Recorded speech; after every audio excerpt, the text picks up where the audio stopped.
In our MCQ series, we are here with the highway engineering questions of MPSC examination. In this, first we are going to discuss about the 2019 previous year question with the subject of highway engineering, which is the part of transportation engineering. Okay, so in this, the number of question which was asked in that year, we are going to discuss it in quite detail. Okay, with the detailed explanation we will go with that. So let's start with it. So the first question which was asked in MES was, which of the following method is recommended by IRC for design of flexible payment? है ना, flexible payment we know the payment which is made up of primarily with the bituminous, है ना. Bituminous से जो payment का construction करते हैं mainly it is known as the flexible pavement and it is having a grain to grain load transfer mechanism. In this which method we use, there are lot of methods, है ना. group index method is there, CBR method is there, but there is only one method which is recommended by the IRC. Let's go through the options. First is group index method.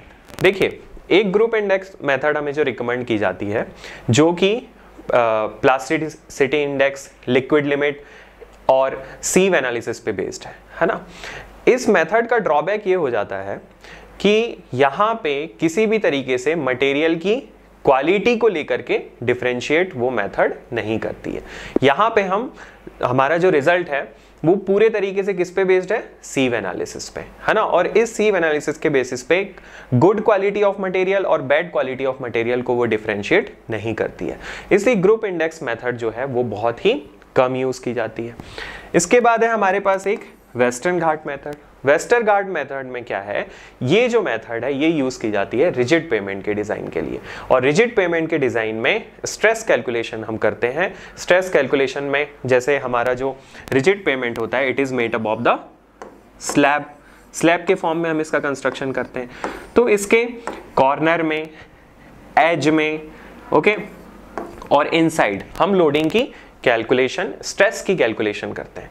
और जो भी critical combination होता है उसके हिसाब से हम क्या करते हैं, पेमेंट को डिजाइन करते हैं. तो वेस्टर्न घाट मेथड तो बिल्कुल भी रिलेटेड है ही नहीं क्योंकि वो रिजिड पेमेंट के डिजाइन की मेथड है. अब आती है CBR मेथड, है ना. CBR method which is known as the California bearing ratio method. इस मेथड में हम क्या करते हैं कि लोड पेनिट्रेशन की value at 2.5 mm and 5 mm पे कंसीडर करते हैं. Means CBR value at 2.5 mm penetration and CBR value and at 5 mm penetration is noted. Although it is recommended by the IRC कि 2.5 mm पेनिट्रेशन पे जो भी CBR की value है उसे ही हम हमारा CBR कंसीडर करते हैं. बट कभी ऐसा होता है कि CBR 5 mm पे यदि हमें वैल्यू 2.5 से ज्यादा मिल रही है तो उसके केस में हम क्या करेंगे, उसे टेस्ट को रिपीट करते हैं, है ना. For the 3 times we repeat the test. और इसके बाद भी यदि हमें CBR 5 की वैल्यू CBR 2.5 से यदि हमें ज्यादा मिलती है then we adopt the CBR 5 mm. लेकिन हमें यहाँ पे क्वेश्चन क्या पूछा गया है, which is the method recommended by the IRC and the last option is what, none of this. तो यहाँ पे इसका आंसर होता है CBR मेथड, है ना. IRC जो है CBR मेथड को हमें रिकमेंड करता है पेमेंट डिजाइन के लिए.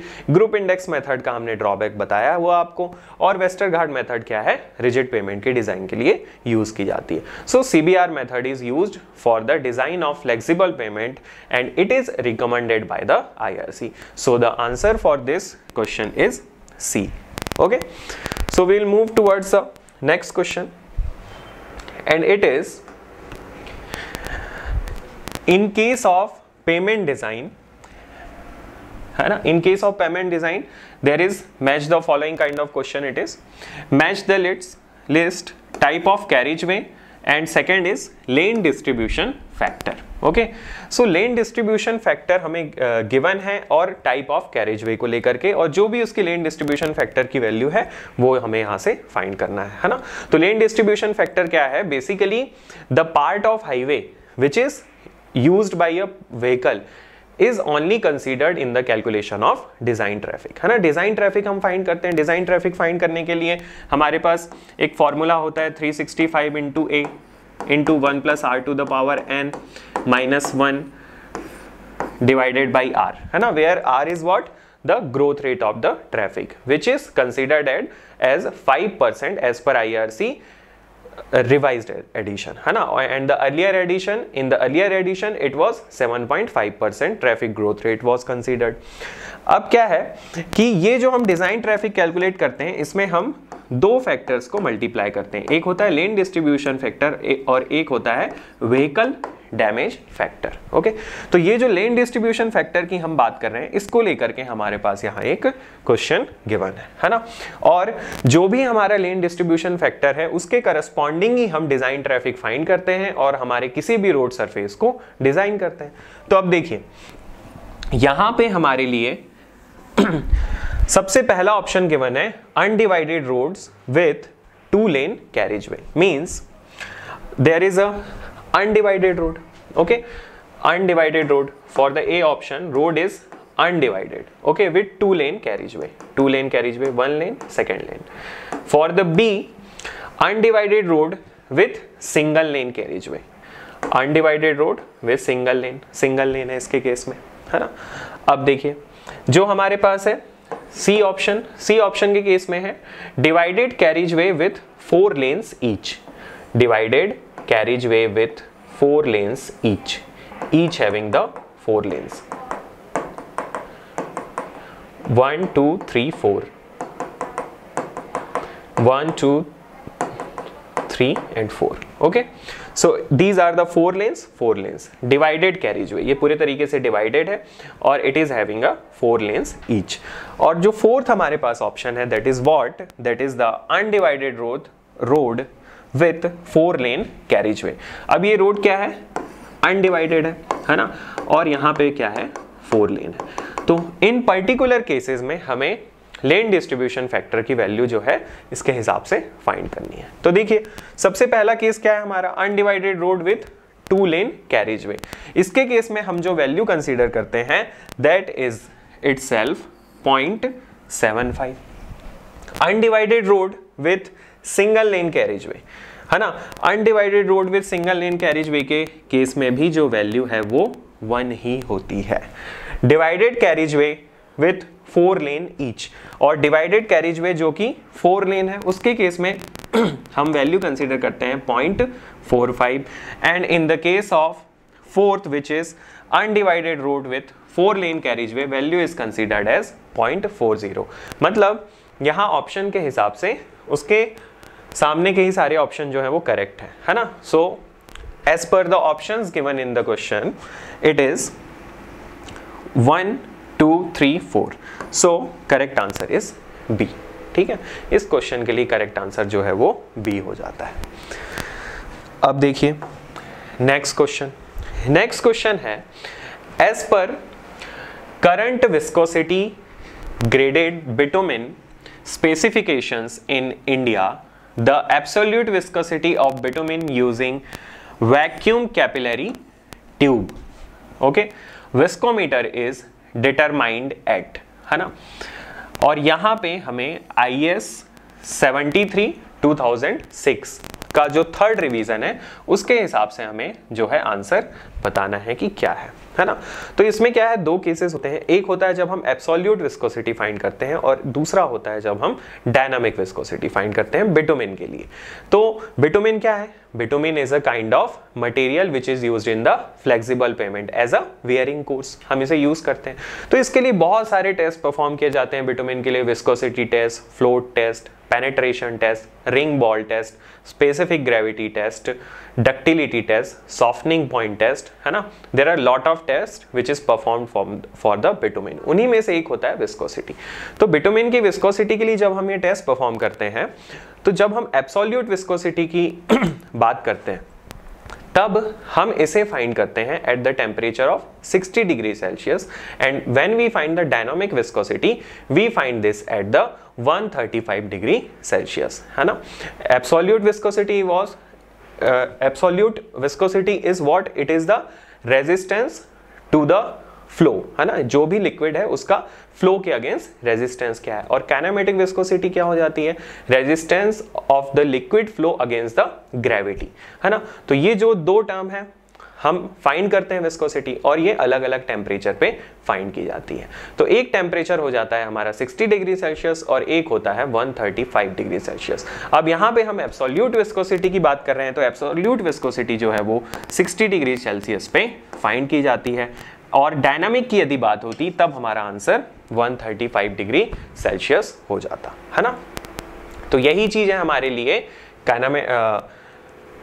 इन the case of viscosity graded bitumen, जब हम किसके थ्रू टेस्ट परफॉर्म कर रहे हैं, with the help of vacuum capillary tube, है ना। तो ये हो जाता है हमारा एक टेस्ट, और इसके लिए हमारा आंसर हो जाएगा that is D, 60 degree Celsius. Okay, now we will move towards the next question, and it is the super elevation is, है ना। सुपर एलिवेशन क्या होता है, देखिए किसी भी रोड में हम सुपर एलिवेशन कब प्रोवाइड करते हैं, when we are moving in the horizontal curve.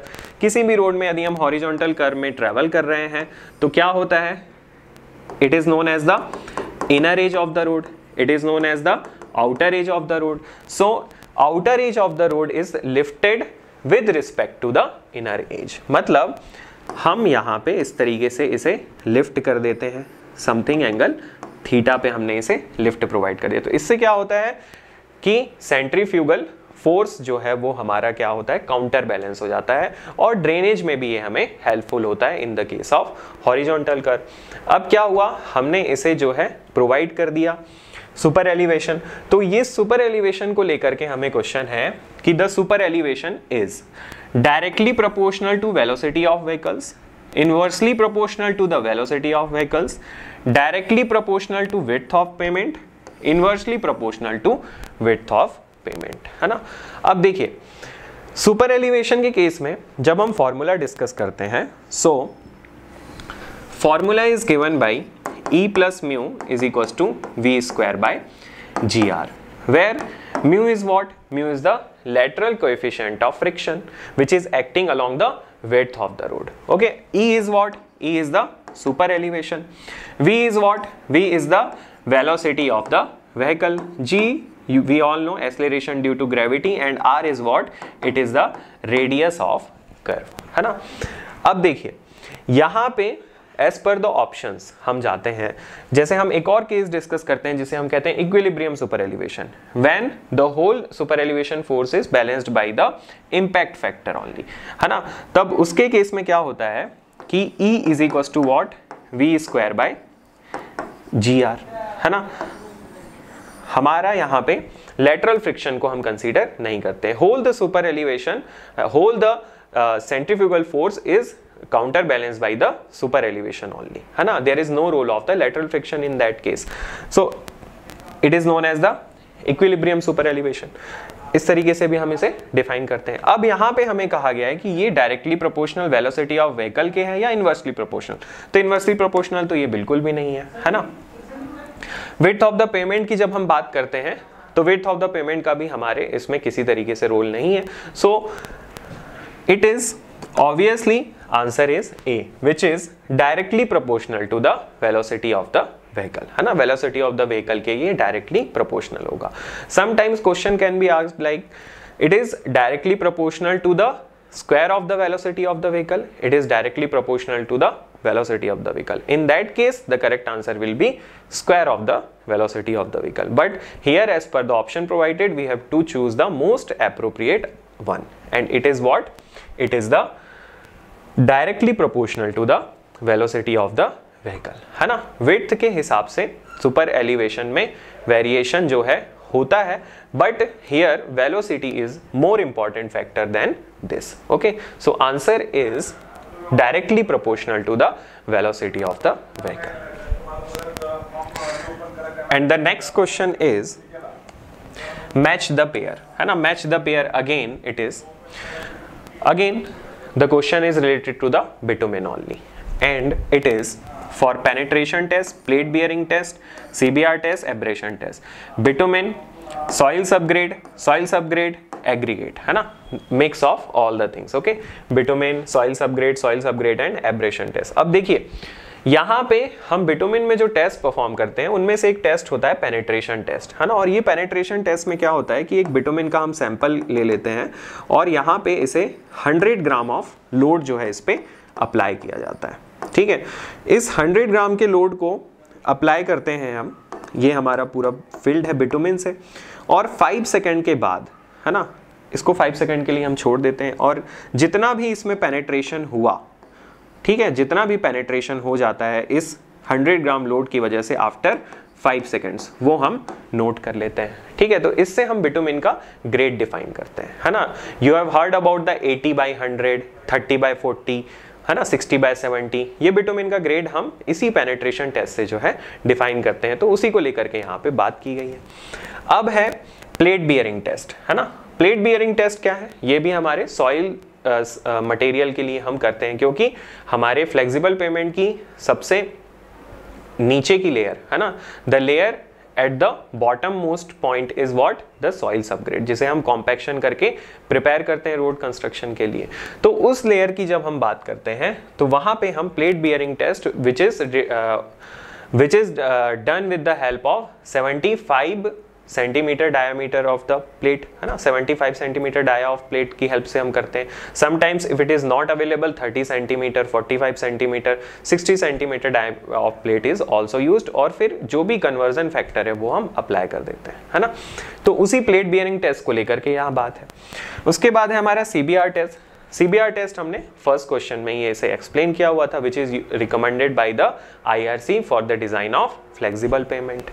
अब होता है एक एब्रेशन टेस्ट, है ना। एब्रेशन टेस्ट क्या है, ये एग्रीगेट्स पे परफॉर्म किया जाता है ना। एग्रीगेट पे हम परफॉर्म करते हैं उसके एब्रेसिव एक्शन को टेस्ट करने के लिए, है ना। तो इसके लिए काफी सारे test, Los Angeles test, Deval abrasion test, Dorry abrasion test, ये 3 टेस्ट मेनली इसमें परफॉर्म किए जाते हैं, है ना।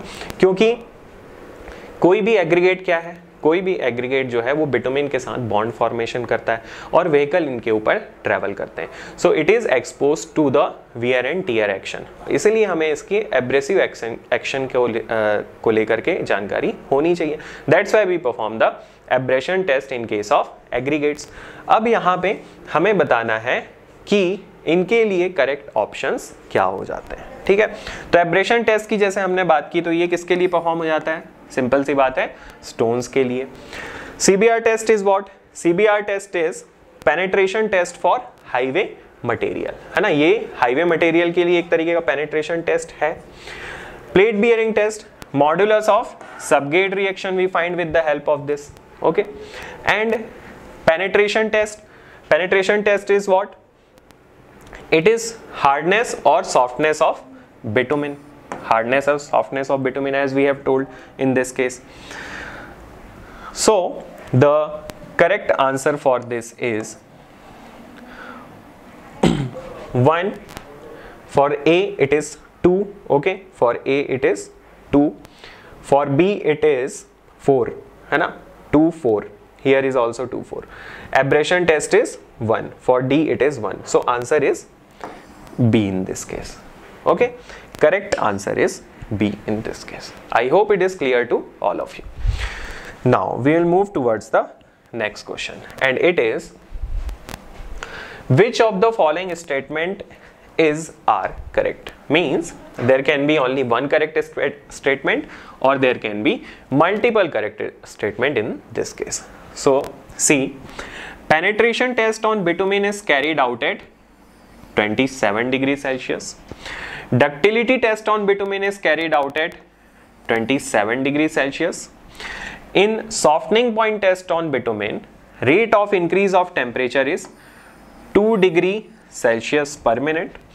The rate of pulling of standard briquette mold specimen in ductility test is 15 mm per minute. Okay, तो जो हमने अभी बात की आपसे हमारे सारे टेस्ट को लेकर के, जहां हमने पेनिट्रेशन टेस्ट की बात की थी, है ना, और बिटुमिन के और भी टेस्ट के बारे में बताया था, यहाँ पे एक पर्टिकुलर टेम्परेचर की कंडीशंस को लेकर के हम बात करेंगे कि किन टेम्परेचर कंडीशन पे हम जो टेस्ट है परफॉर्म करते हैं। तो देखिए, पेनिट्रेशन टेस्ट जो है बिटुमिन का, वो परफॉर्म किया जाता है at the temperature of 25 25 degree Celsius. Okay, 25 degree Celsius पे इस टेस्ट को हम परफॉर्म करते हैं, so it is the wrong. In the case of ductility test on bitumen, it is carried out at 27 degree Celsius. It is correct, 27 degree Celsius पर ही हम ductility test को परफॉर्म करते हैं। Softening point test on bitumen, rate of increase of temperature is 2 degree Celsius पर minute. अब देखिए softening point test क्या है कि जब भी हम सॉफ्टनिंग पॉइंट टेस्ट परफॉर्म करते हैं तो उसमें क्या है, हमारे पास इस तरीके से एक जार होता है ना, रिंग बॉल टेस्ट भी इसे कहते हैं, और इसमें हम क्या है, वाटर फिल कर देते हैं, वाटर, और यहाँ पे हमारे पास एक एपरेटस है ना।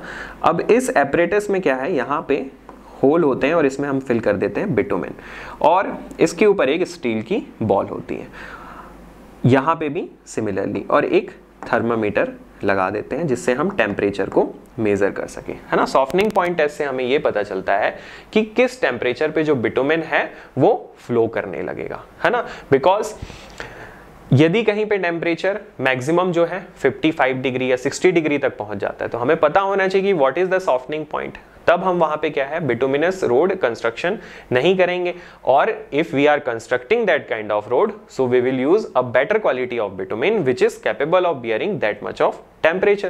That's why we perform the softening point test. Now, at the temperature at which this steel ball touches this surface, है ना, this particular surface को जब ये steel ball टच कर लेती है, उस टेम्परेचर को क्या करते हैं हम इसके केस में नोट कर लेते हैं, और यही टेम्परेचर हमारा क्या कहलाता है, सॉफ्टनिंग पॉइंट, है ना। सॉफ्टनिंग पॉइंट ये बिटुमिन के केस में कहलाता है। तो यहां जब हम इसे हीट प्रोवाइड करते हैं, so they are asking in the question what is the rate at which we provide the heat. So the rate at which we provide the heat is 5 degree Celsius पर minute. It is not 2 degree Celsius per minute. Okay, Jasto and Khanna has written it as 5 degree Celsius per minute. Sometimes you will also find it as 5 degree plus minus 0.5 degree Celsius per minute. So as per the standard book, we are going it and we are saying it as 5 degree Celsius per minute. Okay, so it is also wrong here. The rate of pulling of standard briquette mold specimen in case of ductility test. Ductility test के case में क्या होता है कि एक तरीके से ये जो ब्रिकेट्स होती हैं, है ना, एक प्लेट होती है, it is divided from here, okay, और यहाँ पे हम कुछ इस तरीके से बिटुमिन जो है फिल कर देते हैं, एंड बिटुमिन की एक लेयर को हम क्या है, पुल करते जाते हैं। अब क्या होता है कि जितनी लेंथ के बाद हमारा ये जो बिटुमिन है ब्रेक कर जाता है ना, that is known as what, the ductility, है ना, वही उसकी डक्टिलिटी कहलाती है। We expect ductility as 75 centimetre in the case of bitumen which is of higher grade than 45, है ना, और ग्रेड के हिसाब से इसकी जो डक्टिलिटी की वैल्यू है वो वेरी करती है। तो हमें यहाँ पे ये पूछा गया है कि इसे जब हम पुल करते हैं तो what is the pulling rate in this case. तो इसके केस में पुलिंग रेट जो है that is 50 mm per minute. Okay, it is 50 mm per minute, not 15 mm per minute. So it is also the wrong option. So from here we conclude that only option B is correct. So in this case B is the answer. Okay, I hope it is clear to all of you. Now we will move towards the next question, and it is what, the free mean speed on a roadway is found to be 70 kmph, okay, 70 km per hour. Under stopped condition, the average spacing between vehicle is 5 meter. The capacity flow is, है ना। अब देखिए यहाँ पे हमें दिया गया है कि द फ्री मीन स्पीड, है ना, फ्री मीन स्पीड की बात कर रहे हैं, which is the free flow speed, we also say it is 70 kmph. Okay, now spacing between the vehicle at stopped condition, we are talking here about the stopped condition when vehicle are stand still. In that case, whatever the density we will get, obviously it is the jam density because it is the stopped condition.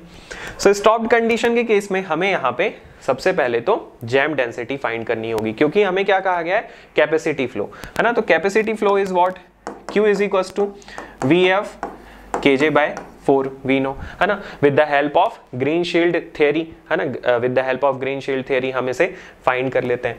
अब Greenshields theory की help से हमें ये relation जो है यहाँ पे पता है और हमें VF भी मालूम है. We have to find the KJ है ना, और KJ की वैल्यू हमें फाइंड करनी है. So we know at the jam density if we have to find what, we can apply this formula 1000 divided by average spacing between the vehicle. 1000 we are using, then average spacing between the vehicle will be in the meters. Okay, so in meters what is the spacing between the vehicle? It is 5 meter. So from here kg is equals to what, 200 we get. Okay, so it is 200 vehicle per lane. Okay, vehicle per kilometer.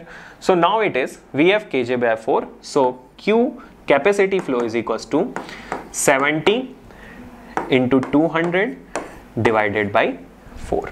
Okay, so from here we can get it as 70 into 50, which is equals to 3500 vehicles per hour per lane. So in the option we will look towards it, it is the option A. So option A is correct in this case. It is what, 3500 vehicles per hour per lane. So it is the capacity flow for this case. Okay, very easy question it is. And next is, if R is radius of curvature of hill road, the maximum grade compensation, okay, in percentage is equal to. अब देखिए grade compensation, what is grade compensation? Whenever there is a horizontal curve as well as gradient is also there है ना, कहीं पे horizontal curve भी है और gradient भी है.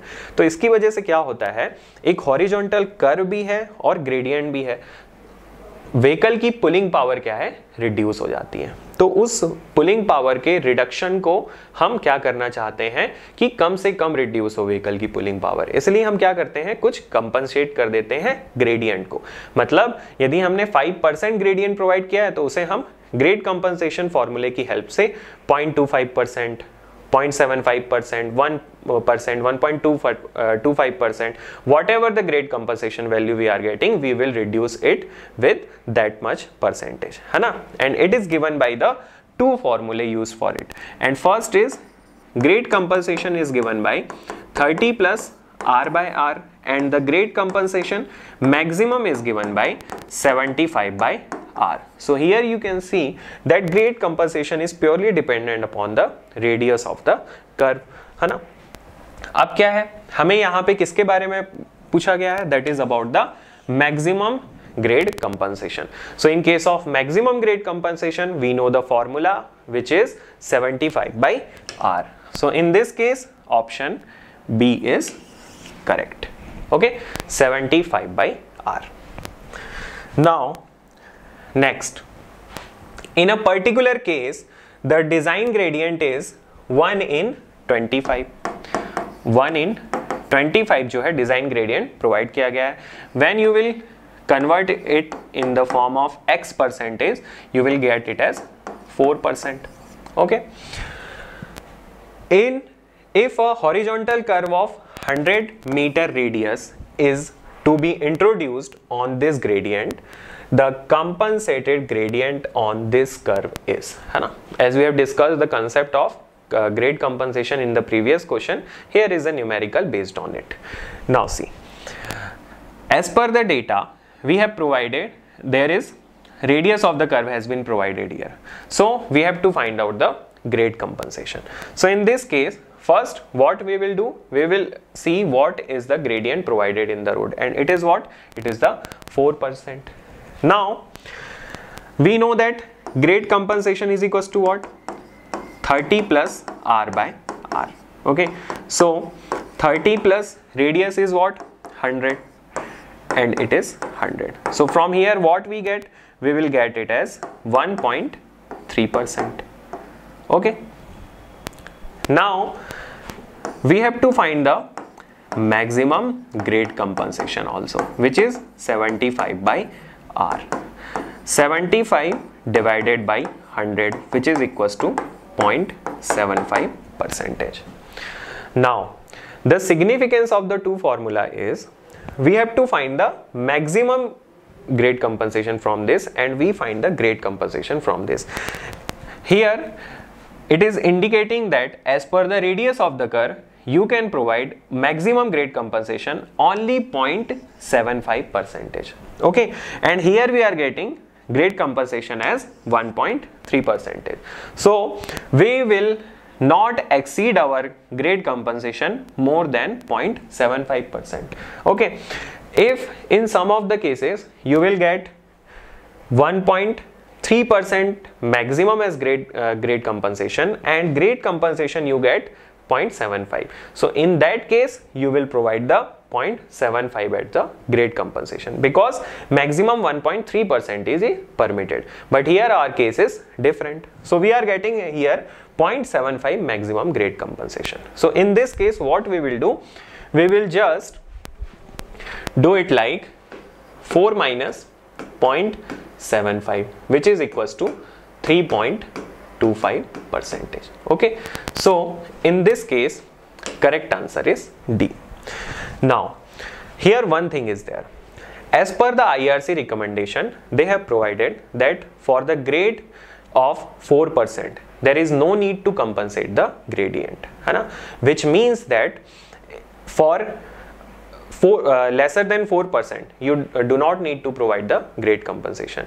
But in this question it is written as in a particular case. Okay, they are talking about the particular case, and here in the options also there is no option like 4%, so we will go with the 3.25%. Okay, remember it, IRC has recommended that do not provide grade compensation for a grades flatter than for the gradient of 4%, but here it is somewhat a different case. So remember it, sometimes these kind of questions are asked. In the GATE examination also there was a time they have asked the question in which they have provided the super elevation as 10%. IRC recommended it as not more than 7%. So these kind of questions are asked in the examination and they say it as a particular case. So in that case don't think about the IRC recommendations. Okay, so these were the questions which were related to the 2019 MPSC Engineering Service Examination. Okay, in our next video we will bring you the previous year question of MPSC for 2018 and 17. All the questions we will bring for you. Okay, so I hope it is clear to all of you. Whatever the doubts you have, tell me in the comment box. We will clear all of your doubts. Okay, thank you.